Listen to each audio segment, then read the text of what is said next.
Welcome back to What Arty Noobs for General Disturbance. This is an ARL 44. It's a tier 6 French heavy tank. This one's located on the north spawn of Halluf and it's under the command of danijjjel. Now he's opted to use the 105mm main gun, which is actually not the best one in terms of DPM and the like, but it does have 300 alpha and 175mm pin with standard ammo, and with the premium rounds it'll go through 223mm. As I say, the reload time is a little longer. Mind you, it does have a rather nice alpha, so I suppose you can make do with that. Okay, well it seems that he's going roundabout way to get to the northwest corner. This is actually regarded as one of the not so good French tanks. It was actually designed during 1943 to 1947, but wasn't produced until 1949 to 1951, and the main reason for that was that Vichy France wasn't allowed under the armistice to produce any tanks. So for the entire period of the war and for some time afterwards, they were stuck to what they actually had.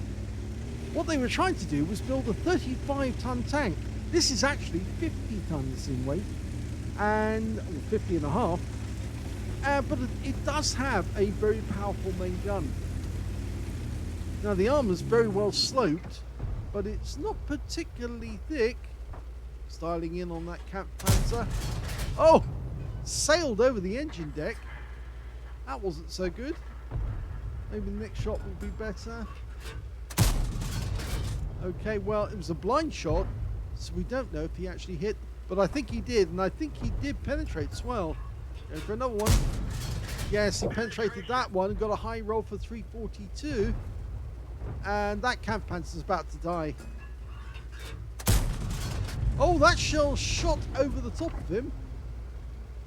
He's way down on the other side of the battlefield, so at this moment he's probably having difficulty trying to work out where we are. No, that didn't look like it contacted.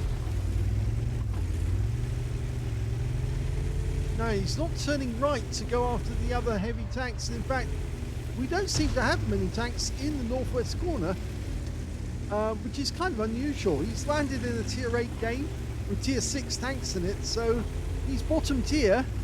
But that also means that every tier higher than his own, he actually gets 10% extra XP. Well, having done a quick circuit of that rock, I think he's about to turn right. Now we're 2 down on the enemy at the moment. We lost the AMX 12 ton. He crashed. I think he tried to go down the middle of that gap, down the waterfall, and fell down to the bottom. This tank has 10 degrees of gun depression, so he can shoot at the enemy tanks, although he didn't penetrate the Arty there, the Iron Arty, which you know is a pattern tank.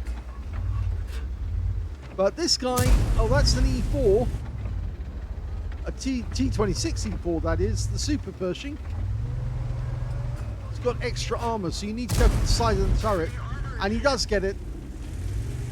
Now there's no Arty in this game, so he's fairly safe in this area, so long as he doesn't actually allow them to get their gun depression on him. Oh! Wiped out the M6, so he's got his first kill. Okay, Super Pershing, no, decides to back down, but he might be able to get a shot into this guy. No, didn't get through. Okay, so wasn't able to get through that time. If he gets the guy side on, he's actually turned his turret towards us, because I think he's expecting to get hit again. And the Super Pershing, well, he's trying to stop us coming over this rise. Okay. Well, he did manage to get a shot into the Iron Arty. At the moment, it's a fairly good situation where we're actually holding them in check. Our guys should be able to go around the outside. Uh-oh, this is going to be a problem. Okay, we're not loaded in time to get a shot out. The Super Pershing gets 255 on us. course, he's got a 90mm gun, not a 105mm rather. Okay, now the Iron Arnie's occupied. Yep, takes him around in the Cypher 342, and we damaged his track. But here comes the Super Pershing again, trying to beat our reload. And we get one into the lower plate, and the ram doesn't produce anything. Go for the reciprocators for the top of the turret. So he's trying to block it, but he couldn't. Yeah, he was trying to flex his armor to put the armor over our gun to stop us from actually getting a shot through. But he was able to put the shell into the top of the turret and overwhelm him. But we have lost a fair bit of health. Down to half our health now. With 3 up on the enemy now. That's turned it all around. Taking out that Iron Arnie and the Super Pershing really helped. Okay, Super Hellcat. We bounce around from him. Bounced off the armor. Oh, we get a nice one there. But we took him out from a Sture Mill who was spotting us all the way back from the enemy camp area. Now, he's probably going to lose sight of us any second. Okay, because it was the Super Hellcat. It was actually spotting for them. Okay.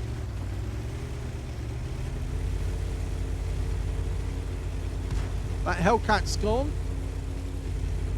You see his wreck. There's the Leo, but he's the other side of the rock. There he is. Oh, didn't get it. Okay, now pull back. The Leo will go after our teammate rather than us.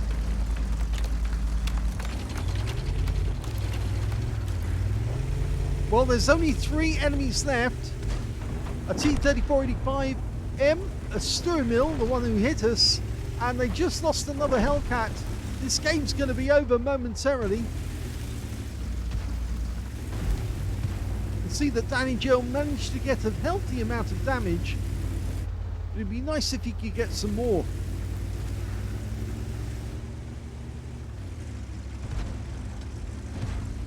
Last tank alive is the T-3485M. And he's being pummeled by that Skoda. Can we get the kill shot? Be nice if we can. And the Skoda's blocking us. But danijjjel gets it anyway and ends up the game with 3 kills.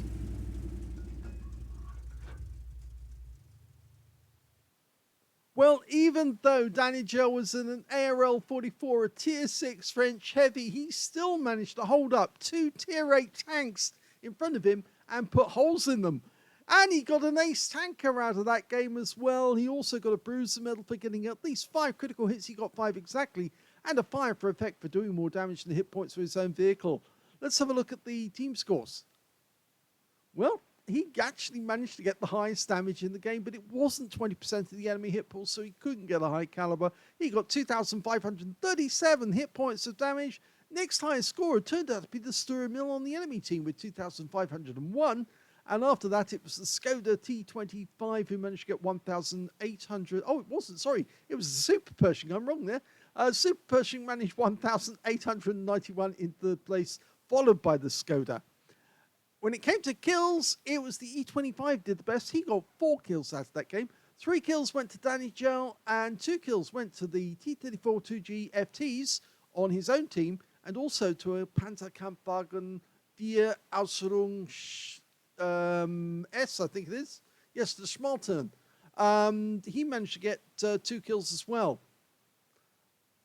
When it came to base XP, he's in top position because, of course, he was tier 6 and he was hitting and damaging tier 8 tanks, tier 8 heavies. 1,255, oh, actually, they were medium. Sorry, I should correct that. 1,255 base experience points for danijjjel. The only player to get over 1,000 in the game. 995 went to the Skoda T25, and 924 went to the E25 on their team. He fired 19 rounds, got 13 direct hits on the enemy, and 10 penetrations. Damage of 2,537 hit points, of which 931 were at more than 300 meters, so most of the damage done at close range. He received 6 hits from the enemy in that game, 3 penetrations, 3 non-penetrations. The Super Pershing seemed to be having the best luck with punching those rounds in, but he did have a 90mm gun. That's why he was able to get through the frontal armor using the premium rounds. 720 hit points of damage blocked by armor, 6 enemy vehicles damaged, 3 killed, and 659 hit points of damage assistance.